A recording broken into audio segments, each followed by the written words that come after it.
Tirumala పరాకమణిలో outsourcing ఉద్యోగి పెంచలయ్య దొంగతనానికి పాల్పడ్డాడు. ఔట్సోర్సింగ్ ఉద్యోగులు కాయిన్స్, నోట్లు, వివిధ రకాల వస్తువులను వేరుచేసి లెక్కిస్తారు. పైన ఉన్న 100 గ్రాముల గోల్డ్ కాయిన్ను ట్రాలీలోని చిన్నపాటి రంధ్రంలో ఉంచాడు. ట్రాలీ బయటకు వచ్చిన సమయంలో 2 రకాలుగా తనిఖీ చేస్తాం. ట్రాలీని వంచినప్పుడు గోల్డ్ కాయిన్ కింద పడింది. వెంటనే సీసీ ఫుటేజ్ చూసి దొంగతనానికి పాల్పడిన వ్యక్తి పెంచలయ్యగా గుర్తించాం. గంటలోపే అతన్ని అదుపులోకి తీసుకుని విచారించాం. ఘటన జరిగిన వెంటనే పోలీసులకు ఫిర్యాదు చేయించి పెంచలయ్యను అప్పగించామన్నారు.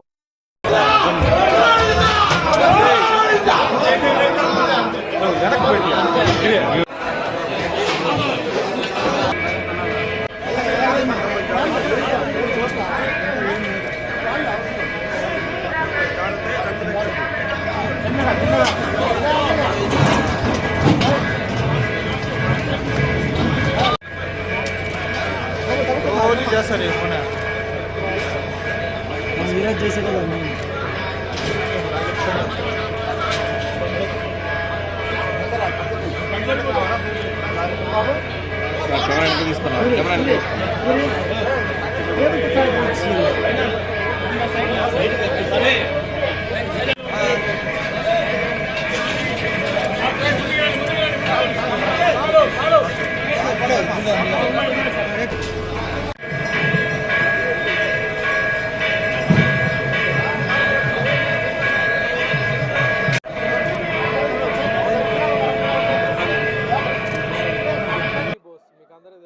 బ్యాంక్ కొంతమంది మాకు అవుట్సోర్స్ చేస్తారు. ఈ కాయిన్స్ సెగ్రిగేషన్ కానీ ఈ కరెన్సీ సెగ్రిగేషన్ సంబంధించి చేస్తుంటారు. దాంట్లో ఒక అతను పెంచలయ్య అనే అతను ఒక 100 గ్రాముల కాయిన్ ట్రాలీని పుష్ చేస్తూ పైన ఆ ట్రాలీలో ఉండే పైన ఉన్న హోల్లో ఉంచి ఇన్సర్ట్ చేయడం జరిగింది. సో ఇనిషియల్గా మనకు బయటకు వచ్చి మన విజిలెన్స్ పగడ్బందీగా పరకామణిని నిరంతరము పర్యవేక్షిస్తుంటారు.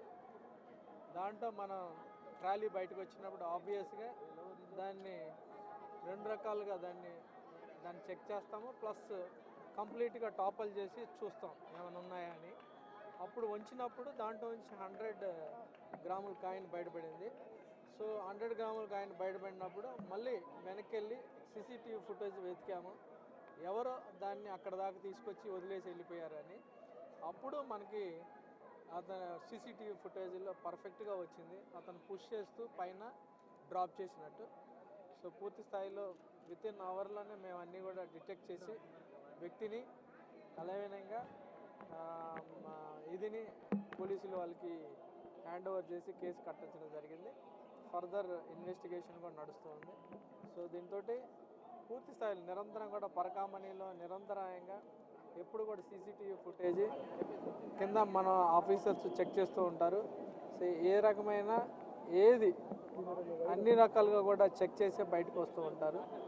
ఏదన్నా ఎవరన్నా వెంచర్ చేసినా ఇలా ఈజీగా పట్టేయడం జరుగుతుంది. సో దీంతో పూర్తి స్థాయిలో మళ్ళీ ఒకసారి సెక్యూరిటీ రివ్యూ కూడా చేసాము. ఏ రకమైన ఇబ్బందులు ఉందో ఫుల్ టైట్ ఎస్ఓపీస్ అన్నీ కూడా పర్ఫెక్ట్గా ఉన్నాయి. ఆఫీసర్స్ అందరూ కూడా పర్ఫెక్ట్గా వర్క్ చేస్తున్నారు. ఓం నమో వెంకటేశ్వర.